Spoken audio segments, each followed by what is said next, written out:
Pues feliz sábado, hermanos. Vamos a empezar esta escuela sabática con una oración. Padre nuestro, que estás en los cielos, Señor, te damos las gracias, como cada sábado, por todo lo que haces por nosotros. Señor, te pedimos que tu Espíritu Santo esté con nosotros para que pueda iluminarnos con la verdad, que pueda guiarnos en el camino para entender mejor pues, lo que tú quieres decirnos, Padre, para poder incorporar todas tus enseñanzas en nuestra vida y que así podamos pues, proceder a obedecerte y a adorarte pues, tal como tú quieres. Perdónanos todos nuestros pecados, Señor, en el nombre de Jesús te lo pedimos todo. Amén. Bueno, hermanos, pues bienvenidos a esta escuela sabática. Este trimestre estamos hablando pues del pacto que hace Dios con el hombre caído, y en la lección de esta semana pues se nos propone estudiar el tema de la ley de Dios, ¿no? De la ley de Dios como parte también fundamental del pacto, teniendo en cuenta pues que nosotros tenemos una parte que cumplir en el pacto que Dios hace con nosotros, que hace con el hombre caído. Sabemos que consta pues mayormente de dos facetas, ¿no? Lo que nosotros debemos cumplir en relación al pacto, que es en primer lugar aceptar a Cristo en nuestro corazón y en segundo lugar pues intentar también de todo corazón obedecer la ley de Dios, ¿no? Obedecer sus mandamientos. La lección nos propone pues centrarnos en este segundo aspecto de lo que nosotros tenemos que cumplir en relación al pacto, que es intentar obedecer la ley de Dios de todo corazón, ¿no? Tenemos el versículo para memorizar que habla ya pues un poco de esto, ¿no? De la parte que tiene que hacer el hombre caído en relación con el pacto que Dios propone. Nos dice Deuteronomio 7:9, conoce pues que Jehová tu Dios es Dios, Dios fiel, que guarda el pacto y la misericordia a los que le aman y guardan sus mandamientos hasta 1000 generaciones. Aquí vemos pues cómo pues Dios es claro en esta declaración. Nosotros tenemos una parte que cumplir en el pacto, tenemos que amar a Dios, nos dice, y guardar sus mandamientos. Y si así lo hacemos, pues Él se compromete a ser fiel con nosotros. Se compromete, en primer lugar, a perdonarnos los pecados gracias al sacrificio de su Hijo Jesús, que nos limpia con su sangre. Y en segundo lugar, nos abre las puertas, nos resintoniza con el cielo y nos abre las puertas a que podamos recibir el Espíritu Santo, que es lo que nos va a permitir guardar su ley. Con lo cual, es una relación de mutuo acuerdo y donde cada parte tiene sus obligaciones y debe de haber pues, ese compromiso por parte de cada parte de cumplirlas, ¿no? De todas formas, nosotros sabemos que para el hombre caído cumplir la ley es imposible. El hombre caído tiene unas tendencias a causa del pecado que le hacen desear y actuar toda una serie de cosas que lo alejan siempre de Dios, ¿no? En este sentido. Por tanto, para el hombre caído es imposible cumplir la ley. Esto lo podemos leer, por ejemplo, en Romanos 8:7. Gaia, si quieres leer Romanos 8:7, por favor, así vamos a ir repartiendo textos y veremos lo que nos dice el apóstol Pablo en relación a si el hombre caído puede obedecer la ley de Dios, ¿no? Vale. Por cuanto los designios de la carne son enemistad contra Dios, porque no se sujetan a la ley de Dios ni tampoco pueden. Vale, gracias Gaia. Pues aquí vemos cómo realmente el hombre caído por sí solo no puede obedecer la ley de Dios, ¿no? Sin embargo, como hemos visto, Dios también tiene su parte en el pacto que se compromete a realizar y nos asegura que si nosotros aceptamos a Cristo en nuestro corazón y además pues intentamos obedecer la ley de Dios, esto nos va a reconectar con el cielo y Él nos va a mandar el Espíritu Santo para que podamos pues con su ayuda ahora sí, pues empezar a cumplir la ley hasta llegar a un punto de santificación en el cual pues ya nos salga prácticamente solo el cumplir la ley, ¿no? Esto lo vemos en Romanos 8:4. Si quieres Si quieres leer, Rocío, por favor, Romanos 8:4.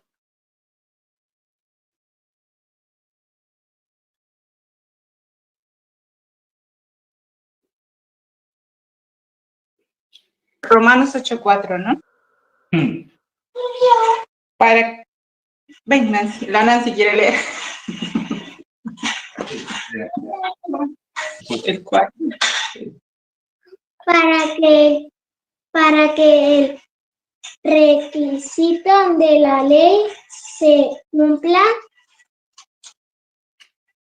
en nosotros, que no hagamos conforme a la carne, sino conforme al Espíritu.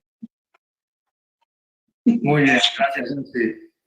Pues aquí nos dice Romanos esto, ¿no? Que para que la justicia de la ley se cumpliese en nosotros, que no andamos conforme a la carne, sino conforme al Espíritu. Es decir, que cuando el hombre caído acepta el pacto, recibe el Espíritu Santo y eso le permite, pues, de empezar a cumplir la ley, ¿no? Y Mariano, si quieres leernos Salmos 23:3, que también nos da otra aproximación del mismo concepto.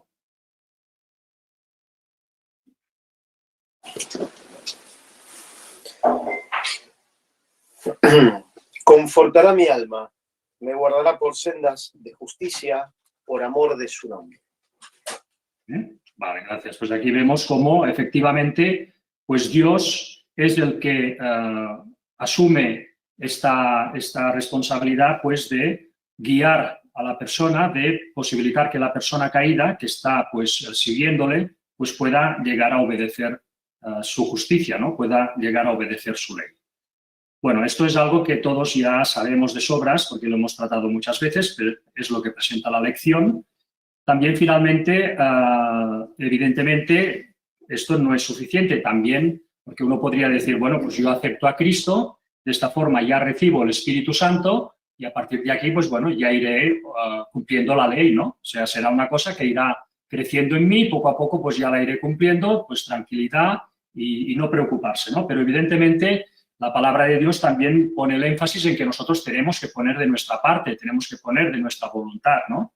Y esto lo vemos, por ejemplo, Javi, si quieres leer Salmos 119:35, y veremos aquí cómo esto en este versículo pues se remarca, ¿no?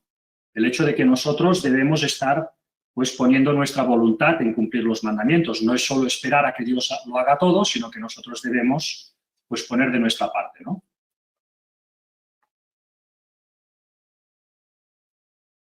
Me dijiste 119:35. Sí, sí. Vale. Dice, guíame por la senda de tus mandamientos, porque en ella tengo mi complacencia. Vale. Aquí te pone mi complacencia, en mi versión 1960 pone mi voluntad, ¿no? Es decir, que bueno... yo leí la de 17. Vale, perfecto.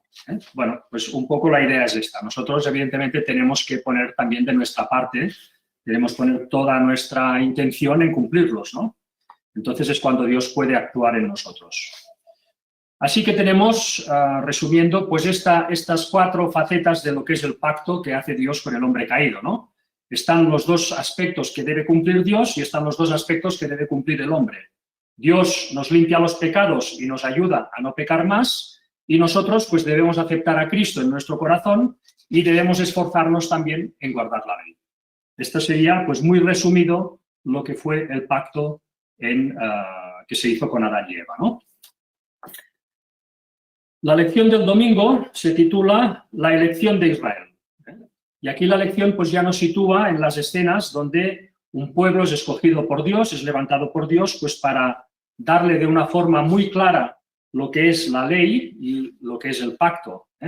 Vemos esas escenas en el Sinaí explicadas en la Biblia, donde queda manifiesto de una forma pues muy explícita en qué consistía el pacto, en qué consistía lo que debía hacer cada parte, ¿no? Aquí realmente no hay dudas de lo que el hombre debe hacer.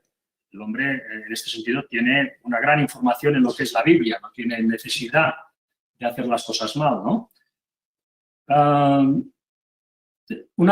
Una cuestión que plantea la lección es el tema de si el pueblo de Dios conocía los 10 mandamientos antes de que se dieran en el Sinaí.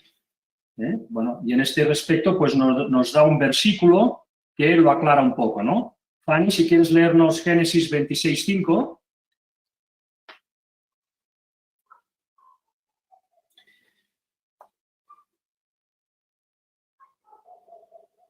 Y Laura, si quieres buscarnos también Éxodo 31:18, y así pues ya lo podrás ver también. Génesis 26:5. Por cuanto yo Abraham mi voz y guardó mi precepto, mis mandamientos, mis estatutos y mis leyes. Vale, pues aquí vemos cómo realmente Abraham, y ahí pues todavía no se había dado la ley en el Sinaí, pues Abraham ya estaba obedeciendo unos mandamientos. ¿Qué mandamientos? Pues evidentemente los 10 mandamientos, la ley moral que Dios pues desde siempre ha dado al hombre caído para poderle indicar en qué situación se encuentra y hacia dónde debe andar, ¿no? Pero vemos que en un momento determinado de la historia, pues Dios decide poner estos 10 mandamientos por escrito, decide pues darlos de una manera ya totalmente explícita, ¿no? Y lo vemos en Éxodo 31:18. Laura, si quieres leernos ese versículo. Dice, y dio a Moisés, cuando acabó de hablar con él en el monte de Sinaí, 2 tablas de testimonio, de piedra escritas con el dedo de Dios. Vale. Bueno, aquí vemos pues este cambio, ¿no? Este cambio de situación. Los 10 mandamientos siguen vigentes, pero en este caso pues ya los da por escrito. En su momento presenté, ¿no?, la idea de que, bueno, pensemos que en ese momento la humanidad caída pues ya empezaba a tener un descenso tanto en su vigor físico como en su vigor intelectual. Moisés, pensemos que ya vivió lo que fueron 120 años, muy por debajo de lo que habían vivido los patriarcas antes que él. Y bueno, una hipótesis del por qué Dios lo dio también por escrito, aparte de otras razones, evidentemente, pues fue también el hecho de que no se perdiera nada, ¿no? Antes la transmisión de la verdad entre los hombres había sido oral, tenían una capacidad que les permitía retener cada palabra exactamente como se la había pronunciado el maestro. En cambio, ya a partir de Moisés, pues Dios entiende que eso ya debe darse de una forma escrita para que las deficiencias mentales que van castigando al hombre a causa pues, del pecado y de los años que hace ya que pecó Adán y Eva, pues nada se pierda, ¿no? La lección nos hace una pregunta. Luis, si me permites, es destacable lo que dice aquí este versículo, que dice que fueron escritas por el dedo de Dios. Las 2 tablas de los 10 mandamientos, esa ley moral, mientras que las otras leyes fueron escritas por la mano de Moisés, en pergamino, ¿no? Pero por eso estas fueron puestas dentro del arca, que es el trono de Dios en la tierra, mientras que las otras leyes que escribió Moisés fueron puestas fuera, al lado del arca. Como queriendo decir que esta es una ley para siempre, porque representa, por así decir, el carácter de Dios, pero las otras tendrían una limitación de tiempo. Por eso estaban excluidas, por así decir, del arca. Esa es la diferencia de las 2 leyes que muchos cristianos no creen, no ven esa diferencia. Y lo encierran todo en una misma ley, cuando hay esos 2 grupos. Unos hechas por Dios, escritas por su mano, y las otras hechas por el hombre, y puestas fuera porque iban a tener un final, mientras que estas no. Luis, aparte de lo que dijiste, creo que esa parte es muy interesante porque quizás es el matiz que, bueno, aparentemente tampoco tenemos escritos de Ellen White que marque esa cuestión de lo que tú decías, ¿no? Ella sí lo que nos dice, por ejemplo, y la Biblia lo da a entender muy claramente, es que, bueno, como a los judíos ya se le habían prácticamente olvidado y estaban muy tercos de corazón, Dios se la escribe en piedra, que no era su voluntad, pero también es un símbolo claro de lo que es el viejo pacto, porque pensemos que nos habla siempre del nuevo pacto, famosos versículos de Jeremías 31:31, que escribiré mis leyes, ¿no? Que Dios las va a escribir en nuestra mente y en nuestro corazón. Pero cuando tenemos toda la cuestión antigua, era igual también, ¿no? Desde la creación e inclusive con, digamos, después del pecado, la cuestión con Abraham, todo, es como que esas leyes estaban escritas dentro del corazón, dentro del hombre. Pero en lo que se llama también la parte del viejo pacto, ya las leyes estaban escritas en piedra, por fuera, ¿no? Un poco en símbolo también de ese corazón bastante rebelde y duro. Y pensemos eso, lo que decíamos que el viejo pacto era un pacto basado en la obediencia, algo que era imposible para el hombre. Pero ya estaba marcado también en un símbolo claro, un significado claro en la ley escrita en piedra, fuera del hombre. Sí, sí. Entonces, claro, el pueblo de Israel denota que se había endurecido de corazón, ¿no? A causa, pues, de toda esa esclavitud y ya quizá, pues, la había olvidado en su corazón, ¿no? En buena manera. Sí, David. También sería bueno recordar que cuando Moisés hizo el santuario terrenal, que era un reflejo de lo celestial, tener muy claro que esa ley está en el lugar santísimo del santuario celestial dentro del arca. Y allí hubo muchos problemas cuando salió todo lo de, ahora ¿cómo se dice esto? Cuando creían que Elena de White tuvo muchos problemas con el principio de que creían en todo eso de, ahora no me acuerdo. Bueno, dejamos aquí, es igual, nos ha ido. Pero que creían bueno, es igual, dejamos aquí, no se ha ido. Eslo pensando y cuando te acuerdes nos lo dices. Sí, con lo del templo que estuvo Kellogg también, hubo otros que creían que se apartaban de la verdad por creer en otras cosas y luego rompían el sábado y hubo muchos problemas ahí con la gente esta. Vale. Y había una parte de apostasía por esto también. Esto lo he leído esta mañana, ¿eh? Vale. No sé muy bien a qué te refieres, David, pero bueno, si alguien lo relaciona y si no, pues piénsatelo y si te sale mejor y si no, pues ya seguimos adelante. Yo es que no sé exactamente. Sí, que cuando Moisés hizo cuando Dios le dijo que construyera el lugar, el templo, cuando hicieron el Éxodo, era un reflejo de lo del cielo y la ley estaba allí dentro del arca, que también se tenía que recordar que el arca, en el cielo también están los 10 mandamientos, que no solo se cumplen aquí en la tierra, sino en el cielo también. Sí. Por eso es tan importante que están escritos con el dedo de Dios, pero porque también están en el cielo y también se guardan. Sí, no, por supuesto. Por supuesto que cuando uno lee la Biblia, de una forma sin prejuicios, digamos, la impresión que tú sacas, evidentemente, es que los 10 mandamientos se destacan por encima del resto de ley que se da a Moisés, ¿no? Esto creo que es evidente, que todo el mundo puede verlo en una lectura, en fin, sencilla, ¿no? El hecho de que Dios los escriba con su propio dedo y en piedra ya denota eternidad, denota que nunca podrán ser abrogados, ¿no? Luego, cuando tú hablas con gente de otras denominaciones, ellos, como decía Josep, no ven muchas veces esa diferencia que hace Dios claramente al escribir su ley sobre piedra, ¿no? Esos 10 mandamientos sobre piedra tienen un énfasis especial con respecto al resto de ley ceremonial y ley civil, ¿no? Y esto parece que mucha gente no lo puede ver, ¿no? Bueno, son prejuicios, porque un niño sí puede verlo esto, ¿no? Cuando Dios se preocupa de escribirlo con su propio dedo en piedra, está diciendo que esos 10 mandamientos es la ley moral y eso es su propio carácter y eso no puede ser abrogado de ninguna forma, ¿no? Bueno, vamos a... Sí, Rocío. Siempre saldría aquí la típica pregunta, ¿no? ¿Y por qué Adán y Eva, por qué guardaron el sábado si los 10 mandamientos fueron escritos después y todas estas cosas, ¿no? Que al final la gente pues confunde que hubo los 10 mandamientos en Moisés y antes de Moisés es como si cada uno hubiera hecho lo que le diera la gana. Solo hubo la ley cuando apareció Moisés.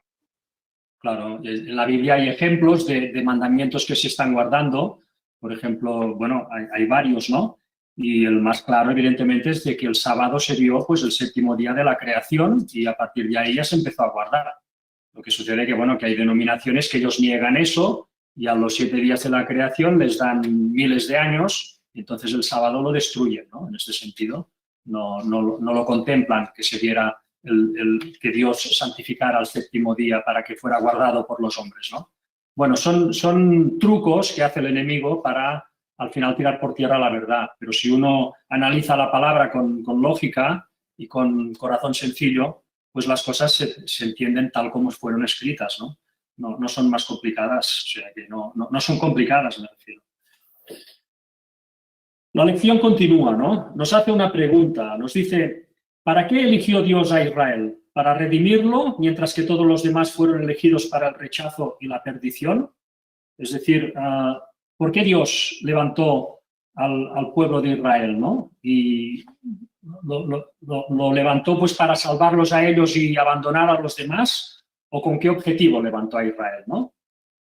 Bueno, la misma lección nos responde un poco a la pregunta. No sé si vosotros queréis comentarlo y si no, pues pasamos a ver lo que dice la lección, ¿no? La lección, evidentemente, en este sentido, pues acierta al decirnos pues que Dios levanta a Israel en primer lugar pues para hacer un reino de sacerdotes, de gente santa, que debían pues de tener la misión de instalarse en Jerusalén y desde ahí ser luz de salvación para todos los pueblos, ¿no? Debían ser una luz de lo que era el plan de salvación que Dios tenía para la humanidad entera. Esa era la misión que Dios quiso que Israel tuviera, ¿no?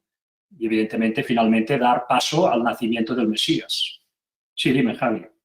Hay algo muy interesante, porque yo no me acuerdo si la leí la otra vez o no, pero bueno, Ellen White muchas veces habla que si, digamos, si hubiesen aceptado al Mesías, si hubiesen, en el fondo, si hubiesen entrado en el nuevo pacto, lo que tantos hablábamos que no entraron, el templo, la nación, hubiesen permanecido para siempre. Pero no solo eso, sino que Jerusalén se hubiese convertido en la capital del mundo. Es decir, la idea es que ellos tendrían que hubieran tenido que ir absorbiendo a todas las culturas para el mundo entero, no tener fronteras y ser una gran nación basados en la ley de Dios y en el pacto.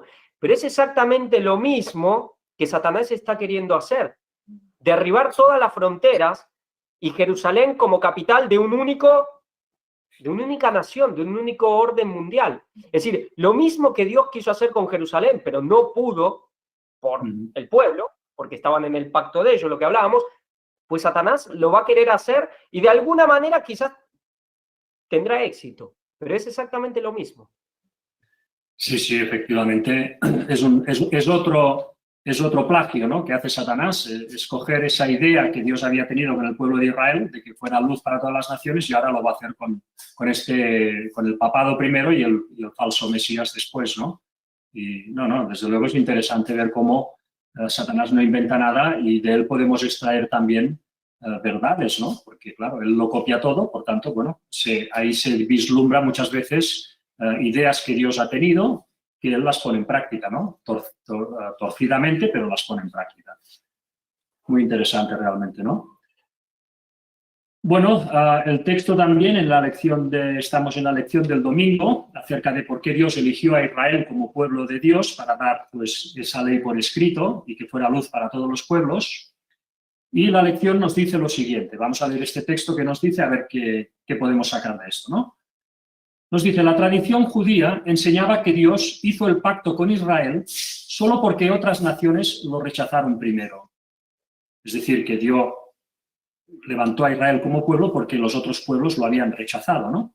Aunque no hay evidencias bíblicas para esta postura, sí ayuda a entender que el Señor eligió a la nación hebrea por alguna otra razón, pero no porque mereciera el gran honor y privilegio que el Señor le otorgó. No tenían ningún mérito propio que los hiciera dignos del amor de Dios, ni de que los eligiera como pueblo suyo. Eran un grupo poco numeroso, de tribus esclavizadas y débiles política y militarmente hablando. Además, en términos de cultura y religión, eran mixtos, insignificantes y sin mucha influencia. Por ende, la causa básica de la elección de Israel radica en el misterio del amor y de la gracia de Dios. Bueno, evidentemente, Israel fue un pueblo escogido pues, por el amor y la gracia de Dios, ¿no? Dios hace las cosas pues porque Él lo considera de esa forma y no hay nada más que hablar. Pero desde luego, cuando vemos que Dios escogió a Israel, claro que no se lo merecía. Nadie de los humanos se merece pues la misericordia de Dios, ¿no? Pero sí que es evidente que Dios había hecho un pacto con Abraham antes, en el cual se decía que de él saldría una descendencia que sería la encargada de llevar esa luz al mundo, ¿no?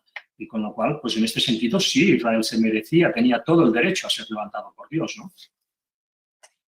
Sí, tampoco es como para decir, bueno, Dios hizo tate ti, suerte para ti, ¿no? Tampoco es tan así. Fue un linaje, Dios hizo una promesa con Abraham y la tenía que cumplir y la cumplió, ¿no? Exactamente. O sea que Dios siempre actúa también con lógica y todo tiene consecuencias, como hemos dicho tantas veces, ¿no?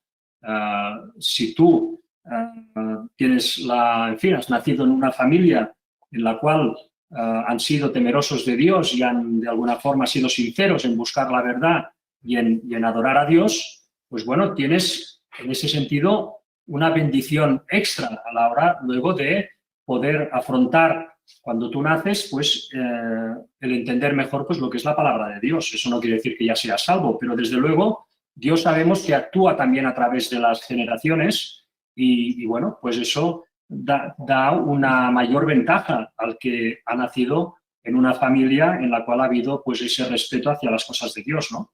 Aunque no garantiza nada, pero hay ahí una bendición. También es verdad que hay gente que habiendo procedido de familias donde no se ha dado nunca la palabra de Dios, pues han podido finalmente entenderla y reaccionar, ¿no? En fin, son cosas también es de destacar acerca del pueblo que cuando fueron fieles y entraron en Canaán, las gentes del lugar les tenían temor, porque veían que con ellos había un Dios que ellos no tenían, un Dios poderoso, ¿eh? Luego, el ejemplo de individuos, como por ejemplo Daniel, como Daniel incluso con su comportamiento, con su fidelidad a Dios, ayuda a que cambie el corazón de aquel rey, Nabucodonosor. Y no solo Nabucodonosor, sino también Darío, etcétera, ¿verdad? Cómo cambian de actitud y reconocen al Dios del cielo por el testimonio de uno, por el testimonio de uno. Imaginémonos si todo el pueblo hubiese sido fiel. Imaginémonos ahora si realmente toda la iglesia fuera fiel y predicase lo que hay que predicar, diese ese testimonio, el evangelio estaría predicado en todo el mundo. En todo el mundo. Porque fijémonos, este ministerio que ha empezado hace 4 días y ha alcanzado ya cotas impensables, ¿qué no sería si 20 millones de supuestos hijos de Dios predicaran lo que hay que predicar? El evangelio se habría esparcido por todos los rincones del mundo, sin duda alguna. Pero ¿qué pasa? Vuelven a fallar como falló el antiguo Israel. Pero siempre hay unos pocos que siguen adelante y hacen la labor que toca, que dan el testimonio. Bueno, Josep, parece que me hayas leído el papel que tengo en mis manos porque de esto iba a hablar precisamente ahora, que lo tengo aquí apuntado, ¿no?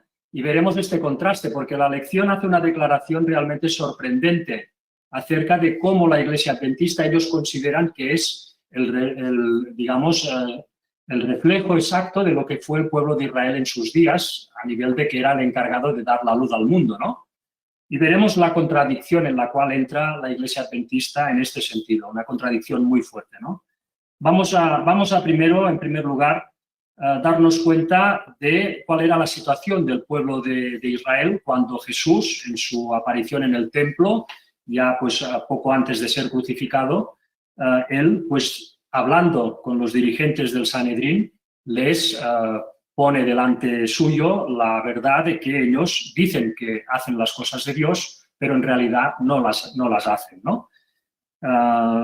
Sabemos que en sus días pues estuvo predicando el segundo Elías. Ellos decían por un lado que podía ser un profeta, pero por otro no le hicieron ni caso, ¿no? Y la prueba está en que no aceptaron luego al Mesías. Esto lo vemos en Mateo 21, del 28 al 32. Familia Falgasi, si queréis leer vosotros estos pasajes, Mateo 21, del 28 al 32. Y veremos cómo Jesús, estando en el templo, se dirige al Sanedrín y les pone esto delante suyo, ¿no? Esta realidad. 21. Mateo 21, 28 al 32. Parábola de los dos hijos. Pero, ¿qué os parece? Un hombre tenía 2 hijos y acercándose al primero le dijo: Hijo, ve hoy a trabajar en mi viña. Respondiendo él dijo: No quiero, pero después arrepentido fue. Y acercándose al otro le dijo de la misma manera, y respondiendo él dijo: Sí, Señor, voy, y no fue. ¿Cuál de los dos hizo la voluntad de su padre? Dijeron ellos: el primero. Jesús les dijo: de cierto os digo que los publicanos y las rameras van delante de vosotros al reino de Dios. Porque vino a vosotros Juan en camino de justicia, y no le creísteis, pero los publicanos y las rameras le creyeron, y vosotros, viendo esto, no os arrepentís después para creerle. Vale, gracias, Claudia. Aquí vemos esta situación, ¿no? Cristo, evidentemente, les pone delante la realidad. Ellos están diciendo, por un lado, que obedecen a Dios, pero por el otro, Cristo les muestra claramente que no están obedeciendo a Dios, porque no están cumpliendo lo que Dios quiere para ellos, ¿no? Pues hoy en mismo en la Iglesia Adventista sucede lo mismo, ¿no? Ellos tienen también al tercer Elías, tienen el mensaje del cuarto ángel, pero no lo aceptan, no quieren aceptarlo. Pero por otro lado, cuando tú lees sus escritos, ellos declaran que están obedeciendo a Dios, que están cumpliendo con lo que Dios quiere, ¿no? Y en esta lección, pues, nos hacen una declaración que, bueno, que es en este sentido, pues es sorprendente, ¿no? Y dicen lo siguiente. Dice: como adventistas del séptimo día, nos gusta considerarnos la contraparte moderna de Israel, llamados por el Señor no para ser los únicos redimidos, sino para proclamar el mensaje de redención al mundo en el contexto del mensaje de los 3 ángeles. Aquí ya, como siempre, el cuarto ángel ni lo nombran, es decir, es realmente desconocido para ellos, ¿no? Dicen, en resumen, creemos que tenemos algo que decir que nadie más está diciendo. Básicamente, esta es la situación con el antiguo Israel también. El propósito de la elección de Israel no era convertir a la nación hebrea en un club exclusivo que atesorara la promesa de salvación y redención para sí misma. Al contrario, si creemos que Cristo murió por toda la humanidad, entonces la redención que el Señor ofreció a Israel también se la ofrece a todo el mundo. Se suponía que Israel era el vehículo por el que se daría a conocer esa redención.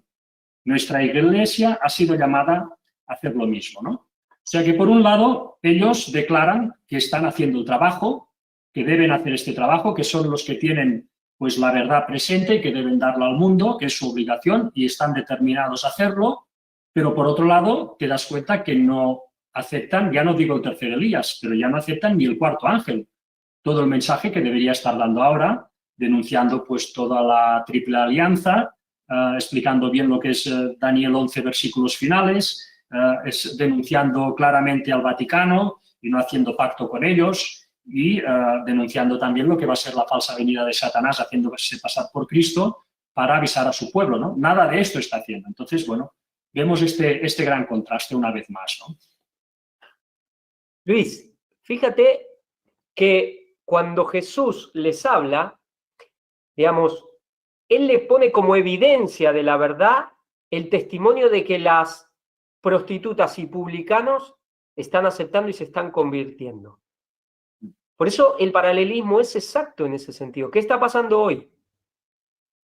Es decir, está el testimonio, ese testimonio potente, verdadero, más que cualquier cosa, de cuánta gente, digamos, ¿quién eran las prostitutas y los publicanos? Eran para ellos los pecadores, eran, para decirlo en un lenguaje tipo papal, eran como la periferia de lo que era Israel, casi que no eran israelitas.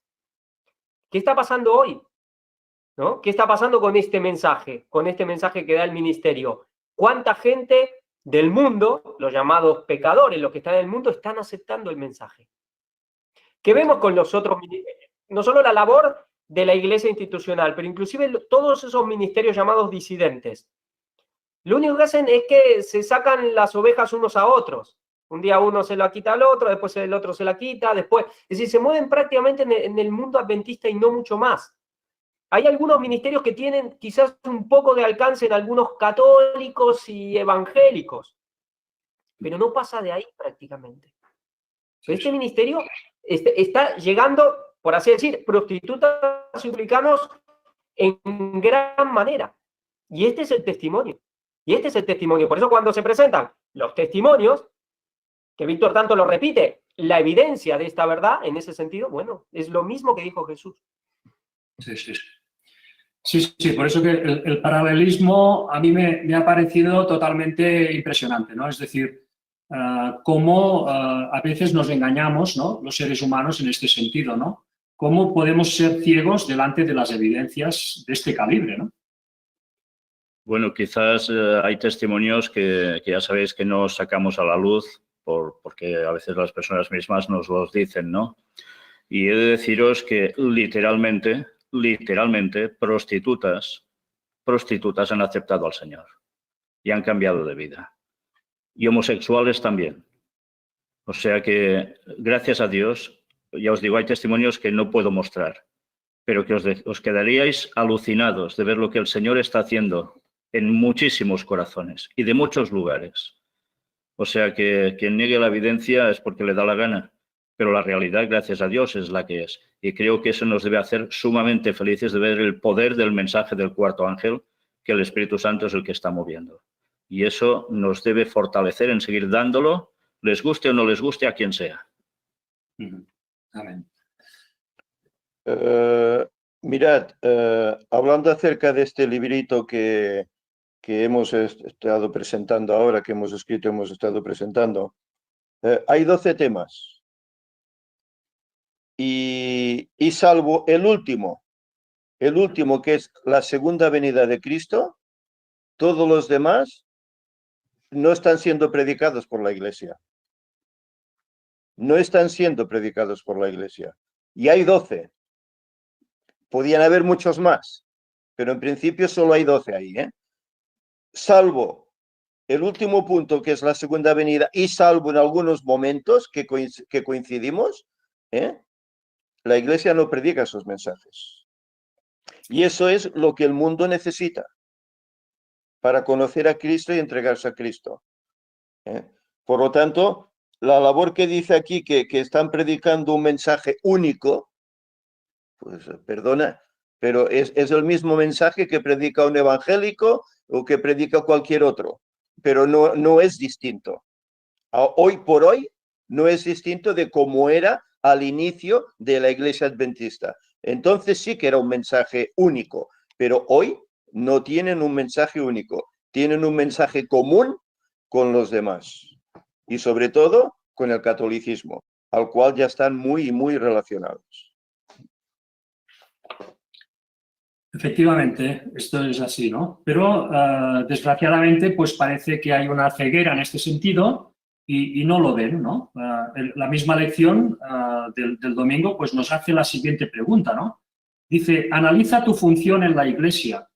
¿Qué puedes hacer para ayudar a promover la obra que hemos sido llamados a realizar?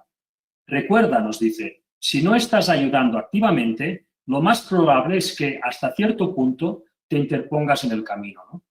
Es decir, que ellos mismos, en este sentido, no se dan cuenta de que no están predicando en estos momentos el mensaje del cuarto ángel, que todo lo que explica este mensaje es necesario para nuestra salvación y para los tiempos que nos vienen. Pues si no estás haciendo esto, tal como dicen ellos, se están interponiendo en el camino de Dios. Y con lo cual, pues ellos, en este sentido, están siguiendo la misma suerte que siguió el pueblo de Israel en su momento, cuando rechazó primero a Juan el Bautista y luego finalmente al Mesías, ¿no? Estamos en la misma situación, pero bueno, cada uno decide al final, ¿no? Luego tenemos la lección del lunes, que se titula Lazos que unen, y bueno, nos viene a decir, evidentemente, que si tú estás, pues, en fin, intentando cumplir la ley y poniendo a Jesús en tu corazón, pues evidentemente esto te va a enlazar con Dios, ¿no? Esto lo vemos, por ejemplo, en Isaías 28:13, cuando nos dice lo siguiente: la palabra, pues, de Jehová le será mandamiento tras mandamiento, mandato sobre mandato, renglón tras renglón, línea sobre línea, un poquito allí y otro poquito allá, hasta que vayan y caigan de espaldas y sean quebrantados, enlazados y presos, ¿no?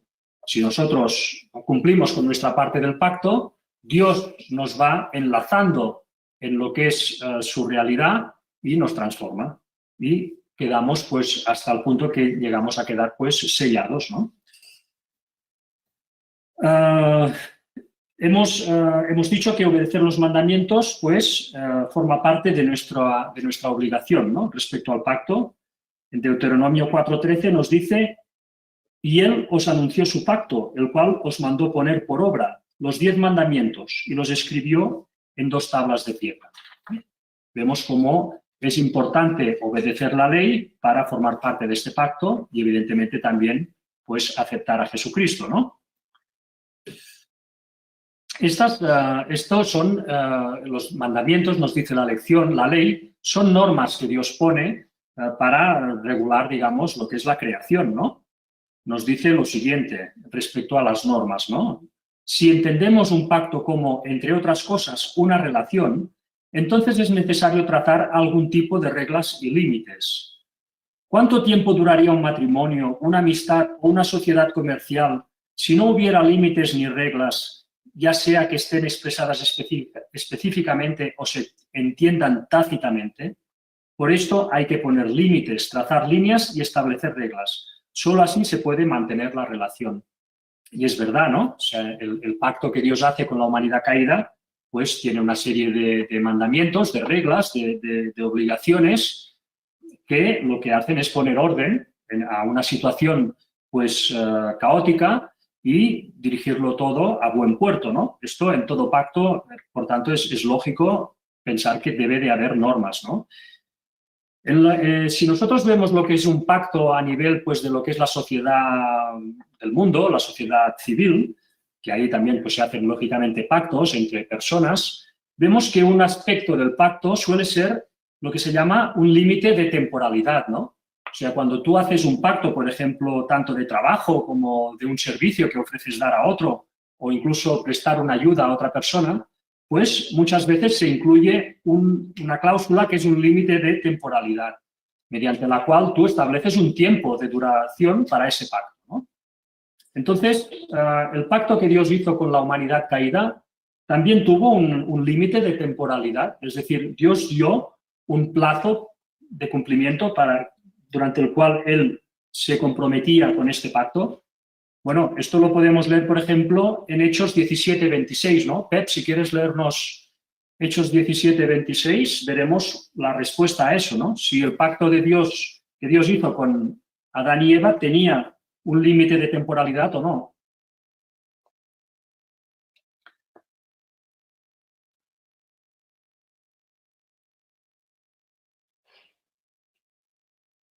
Hechos 17:16. 17:26. Vale. Vale. Y de una sangre ha hecho todo el linaje de los hombres, para que habiten sobre toda la faz de la tierra, y les ha prefijado el orden de los tiempos y los límites de su habitación. Vale, gracias, Pep. Pues vemos aquí, evidentemente, que Dios prefija un orden de los tiempos, es decir, que Dios, en el pacto que hace con el hombre, pone un límite de temporalidad, prefija un tiempo, ¿no? Para este pacto. Tendrá unos años de duración. Estos años sabemos que son 6.000 años de pacto, ¿no? Son 6.000 años que Dios ofrece de margen para que el hombre acepte este pacto, ¿no? Esto lo vemos pues, en la Biblia. Evidentemente, si nosotros sabemos que el séptimo día de la creación pues, profetiza el milenio sabático, que durará 1000 años exactos, pues es lógico pensar que los 6 días precedentes al séptimo día pues, también profetizan 6.000 años exactos de historia humana, ¿no? Esto parece que es de toda lógica. Luis, acá la otra vez lo veíamos, inclusive el tema, nosotros, el pacto nuevo también es el pacto con Abraham, y veíamos que en la descendencia, digamos, literal, no la espiritual, ya había un orden de tiempo, que eran los 400 años o 430. Con lo cual en lo otro, la otra vez lo comentábamos, también tendría que haber. Pero alguien podría decir, bueno, este pacto, digamos, lo más similar que tenemos es un pacto matrimonial. Y claro, nosotros sabemos, en el pacto matrimonial, la frase típica es hasta que la muerte los separe. Y claro, ¿y eso quién sabe? Entonces alguien podría argumentar eso. Decir, bueno, es un tiempo pero indefinido que nosotros no podemos saber.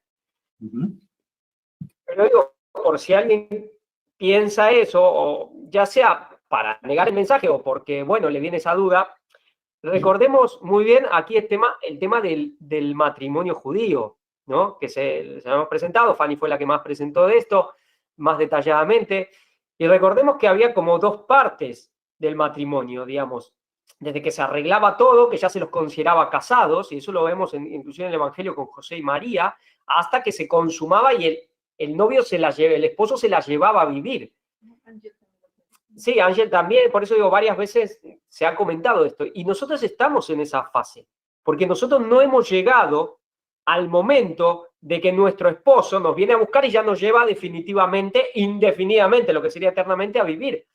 Pero ese tiempo sí existía, porque, por ejemplo, Fanny lo presentó y eran esos 2 años, que vaya casualidad con los 2 milenios. Entonces, si nosotros inclusive lo vemos en un pacto matrimonial y en el matrimonio como eran los judíos, y en el momento en que nosotros estamos, todavía estamos esperando que nuestro esposo, que ya prácticamente ha ratificado, sí, nuestro matrimonio, pero todavía no hemos llegado a esa consumación plena donde nos lleva ya a vivir definitivamente, todavía estamos en ese orden de tiempo, y ahí el tiempo era bien definido.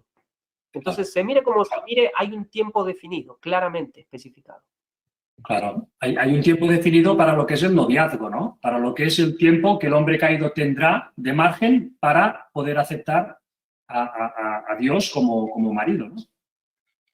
Sí, lo que pasa que cuando llegó un momento, no me acuerdo exactamente cómo era, creo que Ángel también lo comentó, o si Fanny se acuerda, que había un momento que estaba siempre esa función del amigo del esposo, todo, pero había un momento que como que se ratificaba el acuerdo y ya se los consideraba marido y mujer, aunque no se había consumado del todo.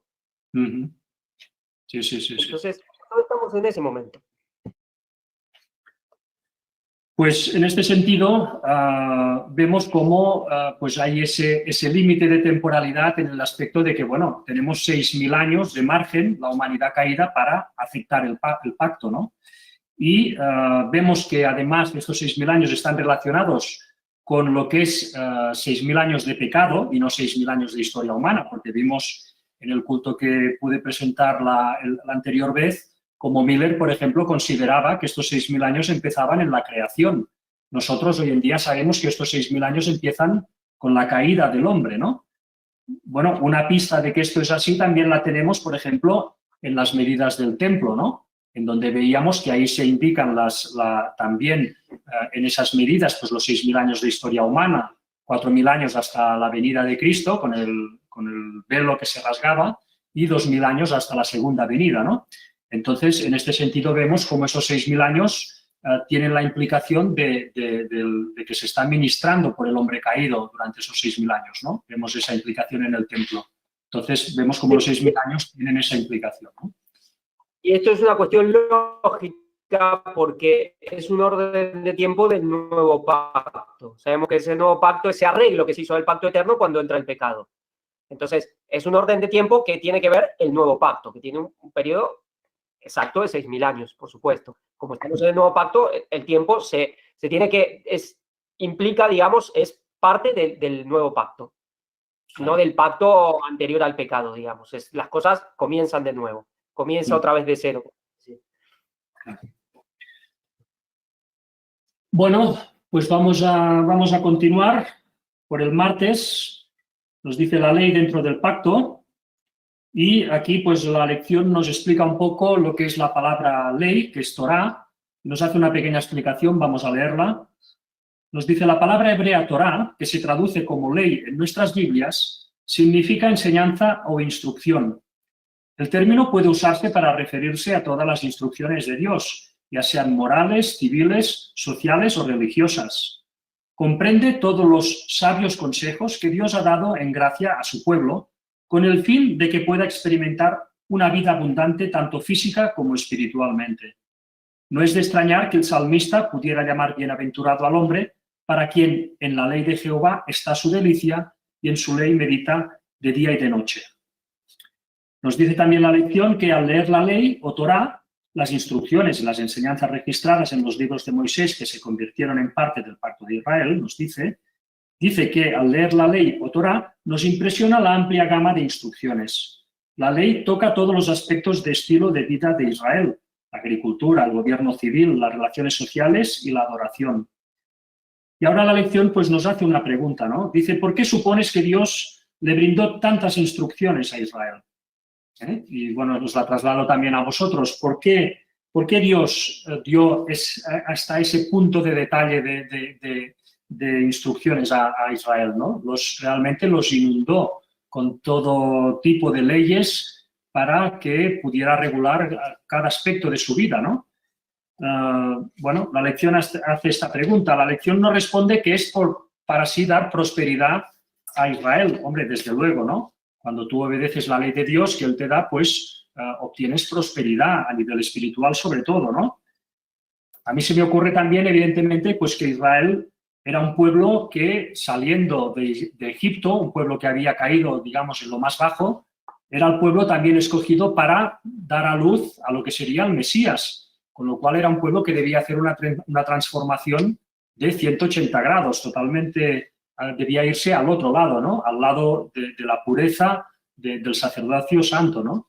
Y con lo cual, pues bueno, pues Dios de alguna forma necesita, o ellos necesitan, pues recibir todas esas instrucciones hasta ese punto de detalle, ¿no? Bueno, claro, recordemos que en todos esos años que estuvieron en Egipto, pues ellos, por así decir, casi perdieron su fe en Dios, ¿eh? Y tomaron las costumbres paganas del lugar, ¿no? Que lo vemos en cuanto están en el desierto, la protesta, ¿no? La protesta. Llegan al monte Sinaí, el becerro de oro. Es decir, que en ellos siempre estaba eso, que es lo que habían tomado de Egipto. El Señor tenía que cambiar esas costumbres, esas mentalidades, esos corazones. Por eso tenía que darle esas leyes, ¿eh? Hoy, por así decir, es distinto. ¿Por qué? Una, porque ya tenemos la experiencia de ellos escrita, que es para nuestra enseñanza. Y segundo, pues, ¿por qué? Porque si una persona realmente es cristiana, está en los caminos del Señor, tiene fe en Él, confianza en Él, bueno, estás por encima de la ley, por así decir, porque tú no tendrás que pensar, oye, ¿puedo mentir? ¿Puedo matar? ¿Puedo robar? ¿Puedo adulterar? No, ya no lo pensarás, porque ya saldrá dentro de ti, ya el Espíritu Santo te pondrá dentro de ti, que eso ya no es consecuente, ya está de más, ¿eh? No lo harás porque la ley dice no hagas, no hagas, no hagas. Lo harás porque en ti será un principio. Por eso la importancia de vivir una vida cristiana es tener una relación íntima con Dios. ¿Y eso cómo se consigue? Bueno, la oración, el estudio de su palabra, el compartir, todo eso hará que podamos estar por encima de esta ley. Que la ley no nos someta, porque no habremos pecado. ¿Me entendéis lo que quiero decir? Es este sentido. Luis, recordemos que, a ver, esto también es como cuando uno no entiende o no quiere entender que hay que decir muchas más palabras de lo que sería necesario. Dios quiso hacer las cosas sencillas, pero por la dureza de corazón tuvo que dar hasta un exceso de normativas. Y sabemos que además, cuando se dan un exceso de normativas, también tiene ese punto que puede ser contraproducente. Y eso está claro. Y yo me acuerdo haberlo presentado con una cita de Ellen White, ¿no? Como antes se tenía un sistema sencillo, como Dios, por ejemplo, les da la ley, pero se la tuvo que escribir en piedra, pero ya se las había dictado. Y Dios tuvo que dar inclusive leyes que no eran de su agrado, inclusive. Entonces, fue especialmente por esa falta de entendimiento y de entendimiento de corazón, de que Dios tuvo que dar más palabras de la que era necesaria, porque no le quedaba otra manera. Pero la idea era después empezar a concretar, a reducir eso a la sencillez, lo que es la sencillez del Evangelio. Efectivamente, ¿no? Pues la lección prosigue en este aspecto y vamos a leer un párrafo que también nos declara en relación a la ley, ¿no? Y al pueblo de Israel. Sí, dime. Yo recuerdo cuando Ellen White también decía que los testimonios no hubiesen sido necesarios si ellos hubiesen sido también de corazón, no de corazón duro. Se lo hablaba a los adventistas de su tiempo, que no hubiesen sido necesarios los testimonios, pero por esa también dureza de corazón hacían falta los testimonios. Agregar y decir muchas cosas, que bueno, nosotros le podemos sacar un gran provecho, pero bueno, ya sabemos, y también tiene que ver con, bueno, el tema que tú comentabas al principio, Luis, el tema mental, no solo moral, sino mental también, de nuestras capacidades que se han ido degenerando y debilitando cada vez más, ¿no? Sí, porque si nosotros tuviéramos que aprender la Biblia de memoria, ¿no? De todas formas, creo que hubo algún pionero que sí que prácticamente se la sabía, ¿no? Es decir, que bueno, que en este sentido nos superaban, ¿no?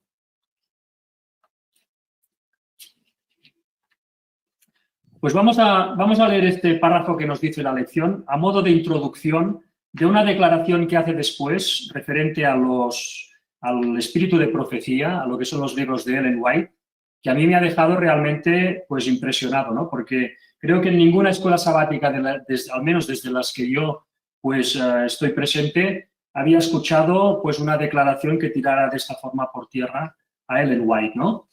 Pero vamos a leer primero el párrafo de introducción. Nos dice: la tarea de la ley dentro del pacto era brindar pautas para la nueva vida del participante humano del pacto.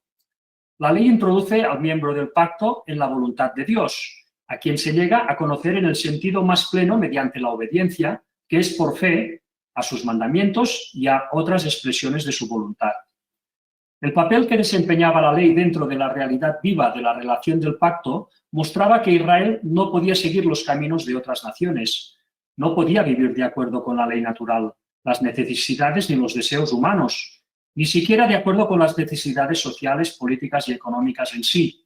Podían continuar siendo la nación santa de Dios, su reino sacerdotal y su tesoro especial, solo mediante la obediencia incondicional a la voluntad revelada de Dios en todas las áreas de la vida. Bueno, pues aquí vemos claramente, pues esto, bueno, pues vale, correcto, ¿no?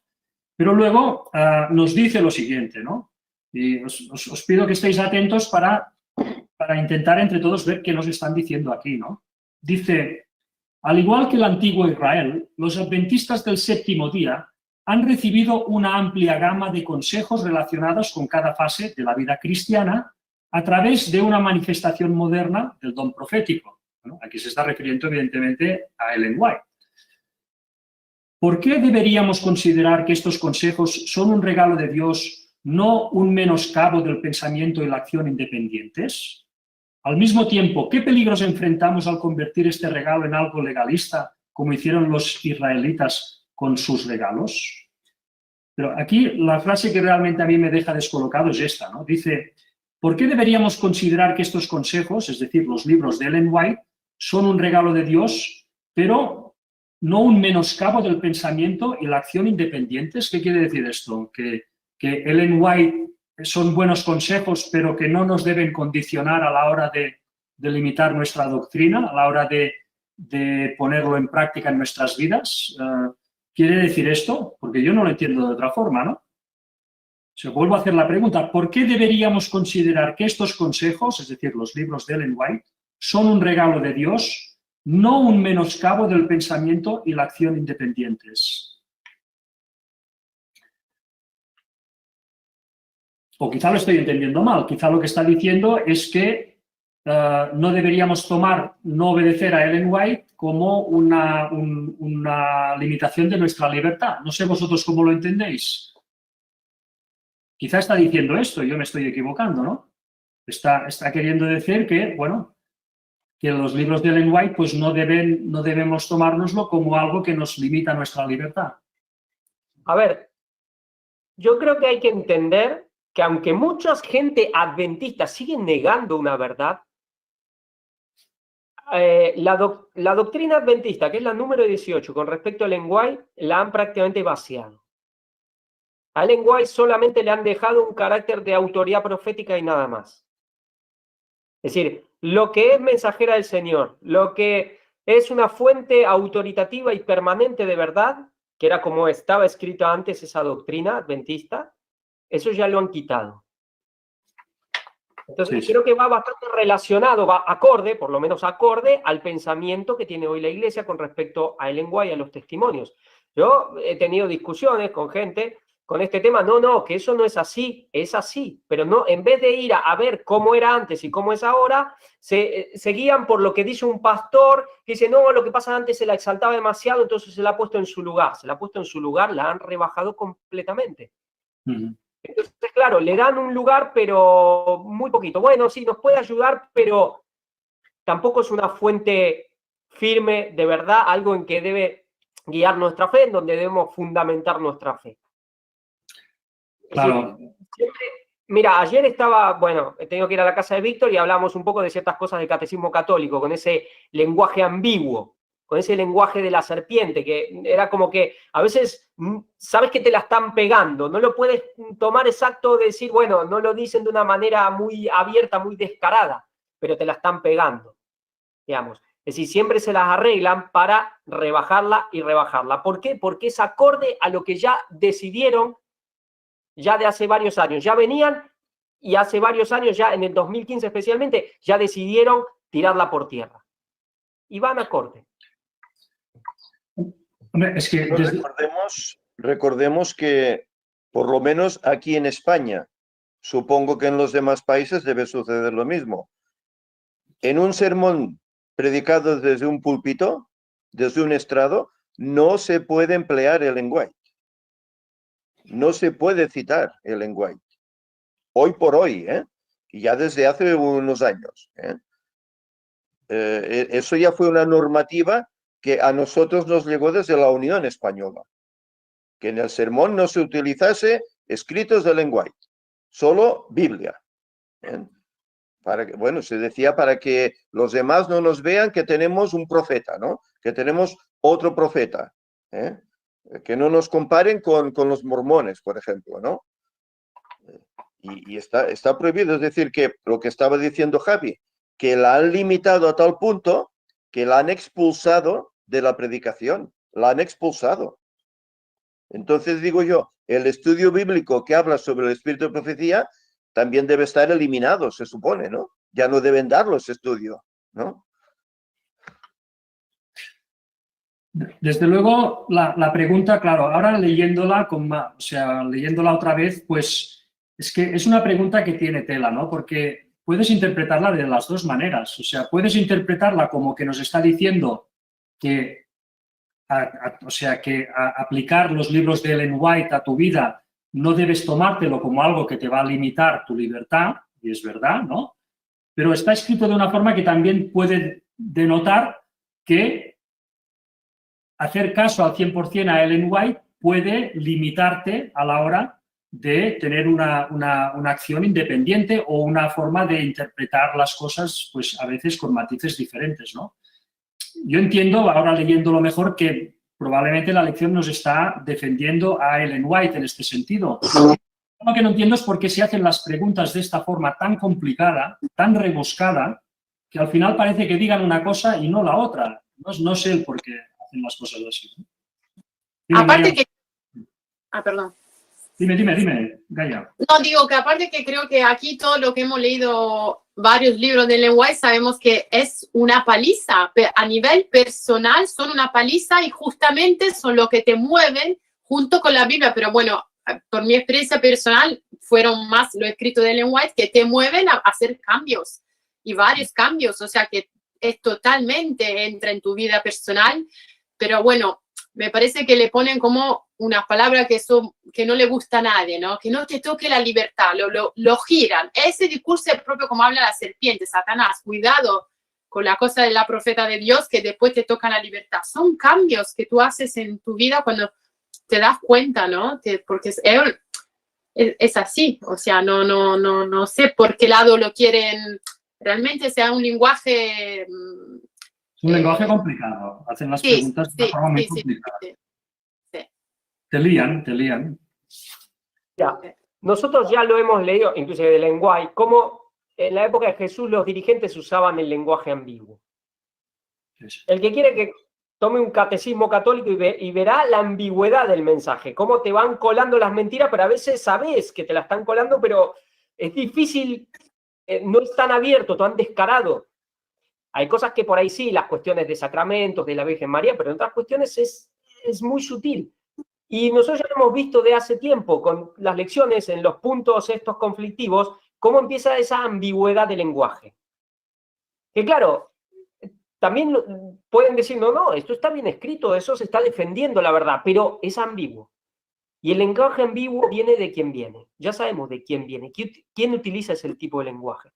Cuando nosotros leemos el lenguaje, cuando nosotros vemos las palabras de Jesús, los mensajes son llanos, son sencillos, son directos, no dan ese lugar a que tú puedas interpretar una cosa, pero también la contraria. Eso es el lenguaje de las serpientes. Eso era el gnosticismo, eso era lo que hacían los fariseos y lo siguen haciendo. Bueno, pues visto esto, vamos a continuar.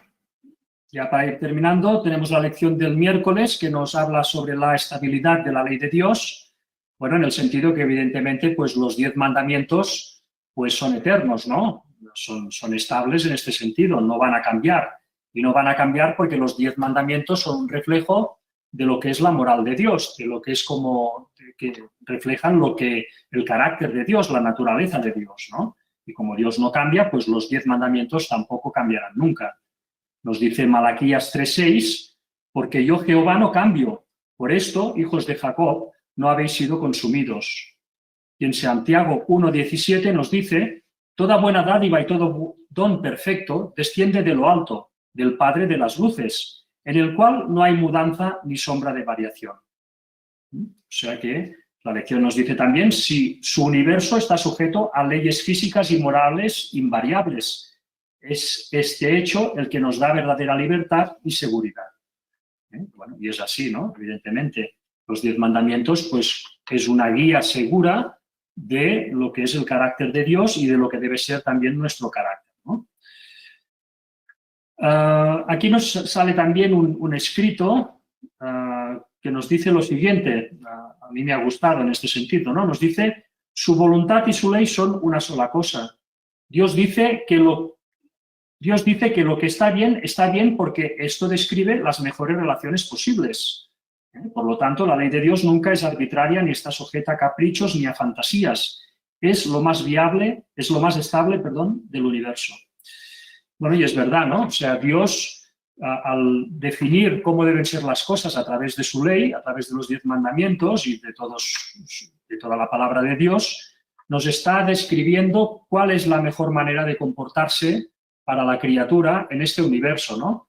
Es la mejor manera posible para que todo el mundo pueda ser feliz y todo el mundo pueda tener su espacio. Y esta manera, pues, es la de amar a Dios por encima de todas las cosas y a los demás como a ti mismo. Esto es lo que garantiza la felicidad de todos, ¿no? En este sentido, Dios, pues, nos da la mejor solución a lo que es el problema de un orden perfecto, ¿no? Y, bueno, pues en este sentido, este escrito lo dice bien, ¿no? Dios dice que lo que está bien porque esto describe las mejores relaciones posibles, ¿no? La mejor relación posible es esta, es amar a Dios por encima de todas las cosas y a los demás como a nosotros mismos. Cuando esto no se produce, pues el universo entra en colapso, ¿no?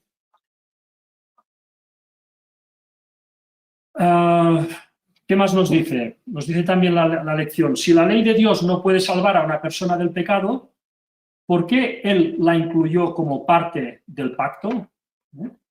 Bueno, si la ley no puede salvarnos del pecado, nosotros podemos intentar cumplir la ley, pero aunque cumplamos la ley, eso no nos salva del pecado, ¿no? Lo que nos salva del pecado es el sacrificio de Jesús por nosotros y luego, pues, lo que hace el Espíritu Santo para que podamos llegar a obedecer. Nosotros solo cumpliendo la ley no podemos ser justos, ¿no? Bueno, pero te muestra lo que es pecado, para que te apartes de él. Eso es lo que hace la ley. Ayudarte a apartarte del pecado.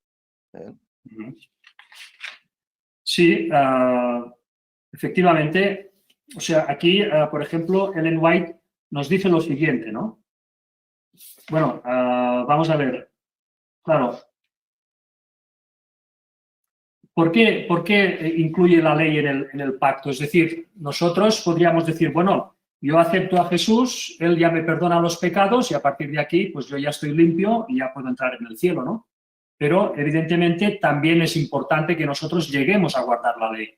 Porque si no guardásemos la ley, si no tuviéramos un carácter capaz de guardar la ley, pues desentonaríamos totalmente en el cielo, ¿no? Esto nos lo dice Ellen White en La maravillosa gracia de Dios, en la página 134, nos dice lo siguiente. Dice, la condición para alcanzar la vida eterna es ahora exactamente la misma de siempre, tal cual era en el paraíso antes de la caída de nuestros primeros padres. La perfecta obediencia a la ley de Dios, la perfecta justicia. Si la vida eterna se considera con alguna condición inferior a esta, peligraría la felicidad de todo el universo. Se le abriría la puerta al pecado con todo su séquito de dolor y miseria para siempre. Es decir, que nosotros entraremos en el cielo siempre y cuando nuestro carácter esté alineado perfectamente con la ley. Para esto, evidentemente, tenemos la ayuda de Dios y también tenemos pues, nuestra propia voluntad que debemos poner en este sentido pues, para lograr este objetivo, ¿no? Y bueno, y el jueves, pues finalmente nos remarca, la lección del jueves, que Dios, si nos encuentra intentando cumplir la ley y aceptando a Jesús, lógicamente, pues Él nos ayudará, nos dará ese extra que necesitamos pues, para llegar a cumplirla, para poder llegar a ser transformados, ¿no? Lo vemos, por ejemplo, en Génesis 18, 19.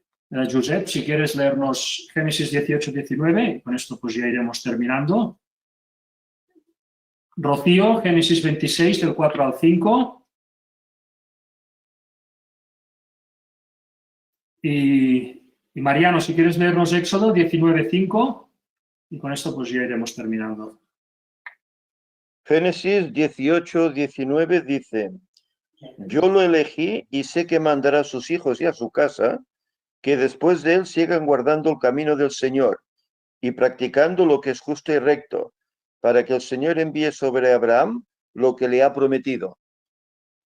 Es decir, que si guardas el camino de Jehová, pues Él te prospera y te va alineando con lo que es su ley, ¿no? Te va ayudando, pues va haciendo justicia y juicio en ti, ¿no? Claro, recibes las bendiciones que Él prometió luego al pueblo, ¿no? Exacto. No habrá enfermedad, la tierra prosperará, no tendréis enemigos, etcétera. Pues bueno, aunque esto no quita que estamos en el mundo, ¿verdad? Y que, bueno, nos puede sobrevenir una enfermedad, nos puede sobrevenir pues algún disgusto, no sé, familiar, económico, cualquier cosa. ¿Por qué? Porque estamos aquí y como queremos hacer la voluntad de Dios, pues el diablo ya se encargará de poner tropiezos, ¿no? Para que tu fe decaiga o incluso la abandones. No estamos exentos. No el conocer la ley y vivir conforme a ella no nos exime de que tengamos tropiezos. Solo venceremos si realmente estamos cerca de Dios y aunque las cosas vayan mal, confiar en que Él nos ayudará a salir adelante. Totalmente. Pues Rocío, si quieres leernos Génesis 26, del 4 al 5.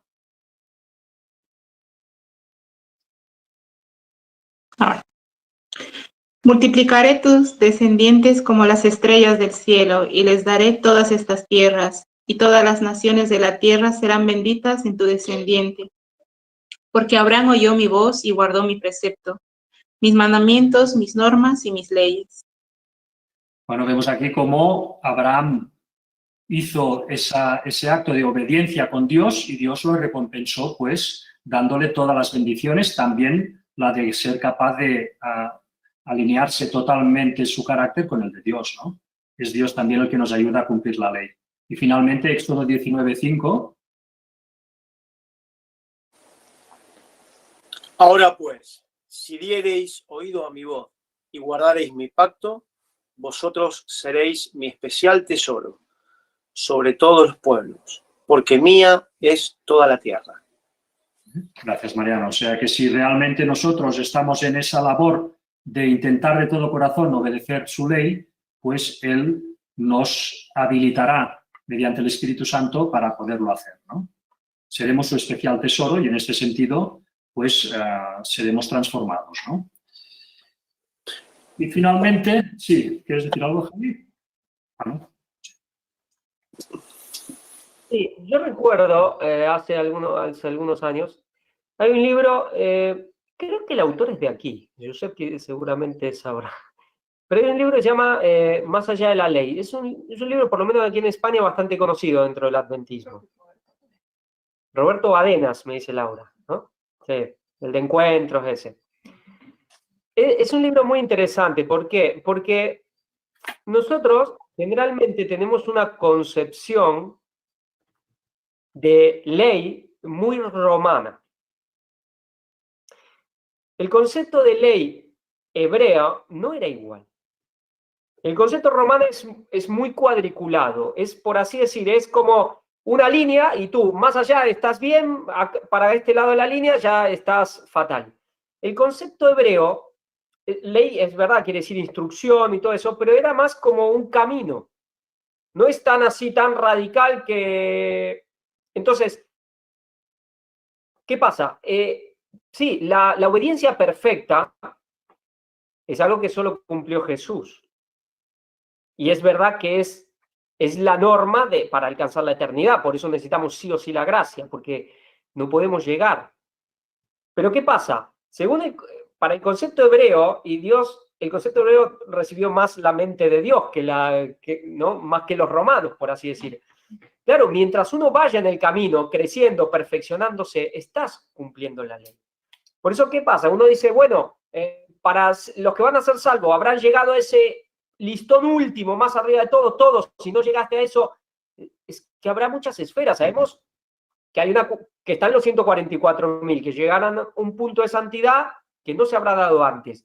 Pero mucha gente habrá tenido cada uno su esfera de perfección. Algunos mayores y otros menores, y serán salvos. Porque mientras uno vaya en ese camino, uno está obedeciendo. Y eso es importante porque nosotros tenemos inculcado esa mentalidad romana y a veces nos vemos siempre bajo maldición, nos vemos siempre en falta de una manera atroz y como que no tenemos paz ni una cierta, en lo que se pueda tener una cierta seguridad. Claro. Y creo que es muy importante tener un concepto también apropiado, según la Biblia, de lo que es la ley. Claro. Claro, por eso decía el intentar obedecer la ley de todo corazón, ¿no? Intentarlo. Evidentemente sabemos que fallamos y que cometemos errores, ¿no? Pero nuestra actitud debe ser la de intentar cumplirla, ¿no? De intentarlo, evidentemente con los fallos que eso implica y las imperfecciones que tiene, ¿no? Totalmente de acuerdo, Luis. Y respecto a lo que decía Javi, claro, realmente es muy esclarecedor, ¿no? El testimonio de la diferencia entre el concepto de la ley romana y la ley hebrea. Porque yo lo estoy notando en mucha gente que no acepta el mensaje del cuarto ángel, que queda anclado en el mensaje de 1888, se queda dudando de la naturaleza de Cristo, termina poniendo en duda el tema del Espíritu Santo, como ellos, su mayor objetivo en esa radicalidad y en esa no comas plátano porque tiene mucho potasio, terminan diciendo que necesitan vencer al pecado. Es súper peligroso. Al bajar a Jesús de la deidad a la humanidad y ellos vencer al pecado, se están poniendo en el papel de Jesús. Y nosotros sabemos que la salvación es por gracia. Entonces, esto es una conclusión personal, ¿no? Y queda sujeta a toda corrección y lo digo humildemente. Isaías 8:20, ¿no? A la ley y al testimonio. ¿No será que la ley nos sirve para no ser engañados por el maligno? Y lo que realmente nos da la salvación es el testimonio. Y las dos cosas van de la mano, ¿no? La ley nos va a dar esa luz, ese amanecer para no caer en el engaño de Satanás. Pero la salvación es por Jesús. Conclusión personal, sujeta a todo tipo de crítica. Bueno, mi opinión es, vamos, al menos lo que yo he podido entender, ¿no? Es que todo tiene su importancia, ¿no? Es decir, evidentemente, como tú dices, Mariano, lo que nos salva es la fe de Jesús, ¿no? Es el creer en su sacrificio, eso es lo que nos limpia y lo que nos abre las puertas a reconectarnos con el cielo. Al reconectarte con el cielo, claro, es un pez que se muerde la cola. Al reconectarte con el cielo, recibes el Espíritu Santo. Y eso es lo que te permite que tus esfuerzos de obedecer la ley por amor a Dios, pues vayan teniendo éxito cada vez más, ¿no? Esto no quiere decir que no fallemos. Como decía Javi, ¿no? Es un camino de perfección. Y bueno, pues cada uno tiene que hacer el suyo, pero siempre con esa buena voluntad, con esa sinceridad, ¿no? Pero lo que nos salva, evidentemente, es Jesús de todas, porque sin Él no podríamos ni tan siquiera tener pequeños éxitos a la hora de obedecer, ¿no? No, por supuesto que... Quería hablar, Rocío, habla.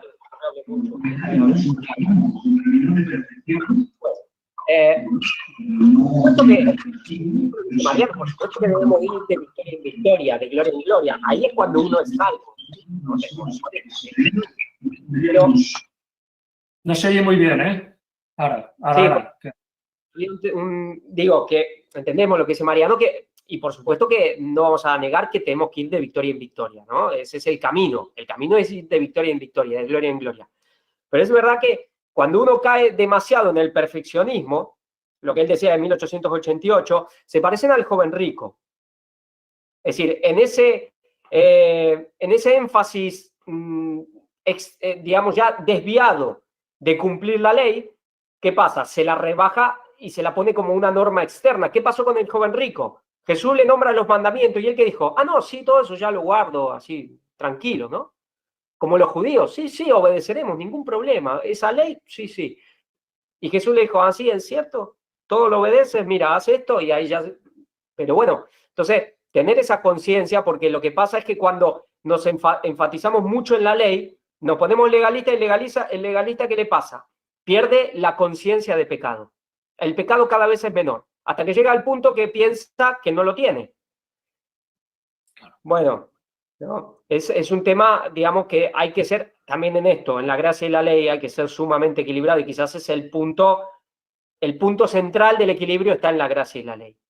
En donde sea para un lado y caer tipo evangélico, o lo que le está pasando en la iglesia institucional, ese extremo del libertinaje, y si no caer en el legalismo, y son dos, es lo que más quiere Satanás, que estemos en uno de esos dos, que es como ir por la zanja, ¿no? Bueno, eso.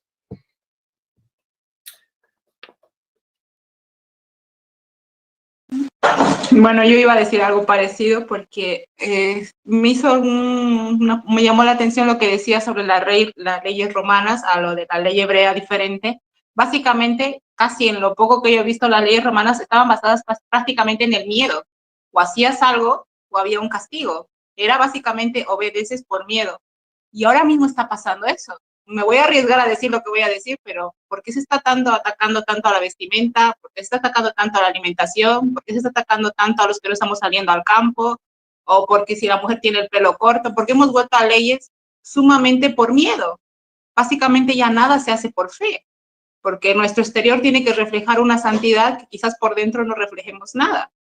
Y me estoy arriesgando porque sé que cuando se toca estos temas siempre va a venir palos, pero estamos volviendo a las antiguas leyes, a las que solamente era por fuera, pero por dentro el cambio no. Ay, ahora no los veo a nadie, no sé qué ha pasado. Yo tampoco. ¿Dónde están? Bueno. Parece que han intervenido la página, ¿no?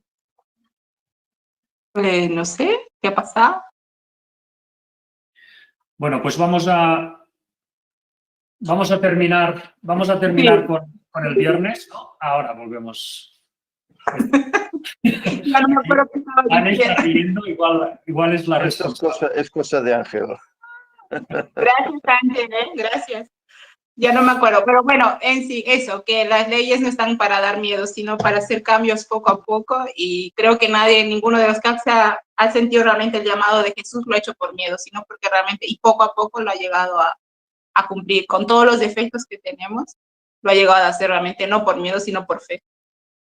Pues en este sentido vamos a leer, para terminar, dos escritos de Ellen White muy cortos, que se explica precisamente esto que decías tú, Rocío. Hemos visto que nuestra parte en el pacto debe ser pues la de aceptar a Jesús en nuestro corazón en primer lugar y después intentar obedecer los mandamientos, ¿no? Vamos a ver qué nos dice Ellen White en relación a estos dos aspectos, ¿no? En primer lugar, al tema de aceptar a Jesús en nuestro corazón. Nos dice, antes de que mediante el poder y la gracia de Cristo una persona pueda comenzar a observar los preceptos de la ley divina, debe tener el amor en el corazón. La obediencia a Dios que no nace del amor es tan imposible como inútil.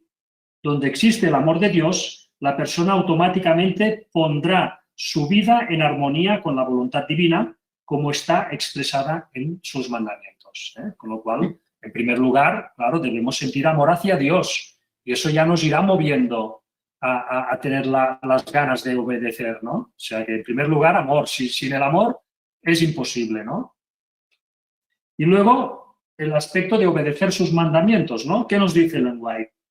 Dice, en los preceptos de su santa ley, Dios ha dado una perfecta norma de vida y ha declarado que hasta el fin del tiempo esa ley, que no ha cambiado ni en una sola jota ni en una tilde, sostendrá su vigencia ante los seres humanos. Por tanto, la ley permanecerá para siempre. Cristo vino para magnificar la ley y engrandecerla. Mostró que se funda en el amplio conocimiento del amor a Dios y al hombre, y que la obediencia a sus preceptos abarca todos los deberes de éste. Su propia vida es un ejemplo de obediencia a la ley de Dios. En el Sermón del Monte demostró que sus requerimientos se refieren no solo a las acciones externas, sino también abarcan los pensamientos y las intenciones del corazón. Es decir, que bueno, nosotros también debemos de intentar, pues, cumplir esta ley, sabiendo que estamos en un camino en donde vamos creciendo en amor hacia Dios y en perfeccionamiento en relación a su ley, ¿no? Y bueno, y debemos de mantener ese equilibrio, como decía Javi, ni decantar, ni desequilibrarnos hacia un lado ni hacia otro, sino pues entender las cosas en su justa medida y que eso nos ayude pues a ir avanzando, ¿no? Luis, bueno, una ocasión Jesús preguntó y dijo, ¿cómo lees? ¿Cómo entiendes las cosas? ¿No? Y también para nosotros sería lo mismo ahora en este tiempo, ¿cómo aplicas las cosas? ¿Las aplicas a la izquierda, a la derecha? ¿O ahí al medio, ¿no? ¿Cómo entiendes? Esa pregunta también hoy se nos hace esa misma pregunta a nosotros. ¿Cómo aplicamos el testimonio? ¿Cómo aplicamos todos esos escritos, ¿no? Porque hay grupos que predicamos de la bestia y todo esto, pero vamos que están en un lado o al otro, pero de equilibrio nada. Pues nada más, hermanos. Por mi parte ya habría acabado. Si tenéis algo más que decir. Y si no, pues vamos a... Sí. Bueno, después de la oración vamos a hacer un comunicado. Vale. Pues vamos a orar. Mariano, ¿quieres hacer la oración para terminar?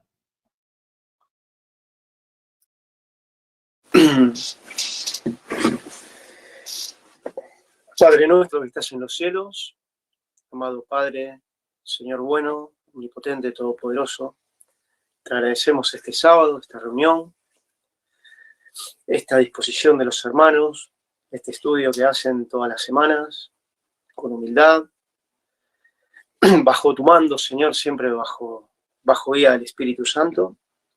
Permítenos seguir este camino, ¿no? Este camino que es tu ley, y llegar a esa salvación que es por tu gracia, que es por tu sacrificio eterno, Señor, en la cruz. Nunca nos olvidemos eso, ¿no? Que somos siervos fieles, pero a la vez inútiles, ¿no? Porque toda la gloria es para ti, amado Señor. Ayúdanos a guardar el sábado, también de una manera magnífica, como tú lo hiciste, Señor, cuando viniste a esta tierra. dándole sentido a toda la ley, enseñándola a guardar realmente como tú quieres que la guardemos.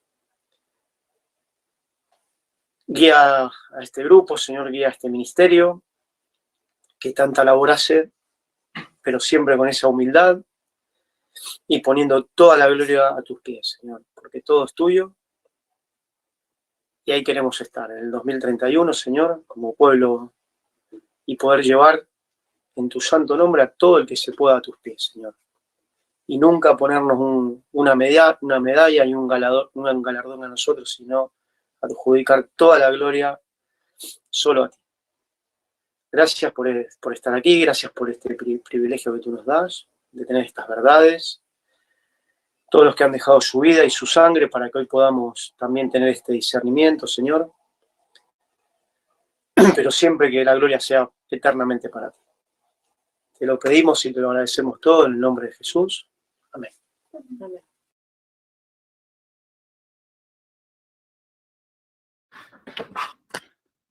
Bien, hay un par de anuncios que hacer, luego los repetiremos al finalizar el culto también. Y es para comunicaros que el día sábado 3 de julio, no de junio, de julio, si Dios quiere, estaremos en Valencia. Hemos de tener quizás... No, si Madrid. sí, perdón, en Madrid. ¿Vale? Allí hemos de tener, hacer a alguien diácono y vamos a tener unas reuniones el sábado por la mañana y el sábado por la tarde. Entonces, todos los que queráis ir, luego os daremos, o ya lo anunciaremos de nuevo, que os pongáis en contacto con Jesús, que es quien lleva el grupo de Madrid Sur, y así se pueda, ya sabéis que aún hay restricciones, por tanto, depende de la cantidad de personas que quieran estar. En principio es un local que, tal como está el panorama actualmente, aunque puedan caber 100 personas, el aforo puede ser la mitad. Veremos de aquí entonces cómo va todo el tema de normativa. Pero, claro, nosotros desde aquí vamos prácticamente casi todos. Entonces, más las personas que ya están allí en grupos, más los que puedan asistir, pues por favor, cuando queráis asistir, ya os daré el dato de este chico, Jesús, y él se deberá encargar de repartir a la gente para que unos vayan por la mañana y otros por la tarde. No nos queda otra, porque solo estaremos el sábado. Y ya os digo, esto va a ser el 3 de julio. Y luego, el día 31 de julio, que también es sábado, si Dios quiere, estaremos en Valencia. Y allí, si todo va bien, si el Señor quiere, tiene que haber unos 11, 12 bautismos.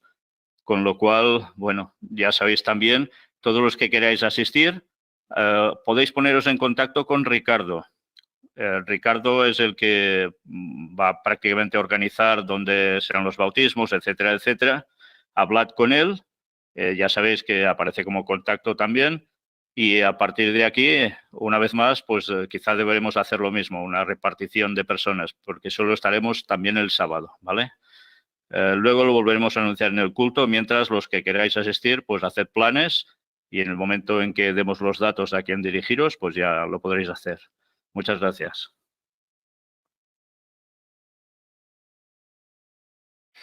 Muy bien, hermanos, pues hasta aquí la escuela sabática y feliz sábado a todos.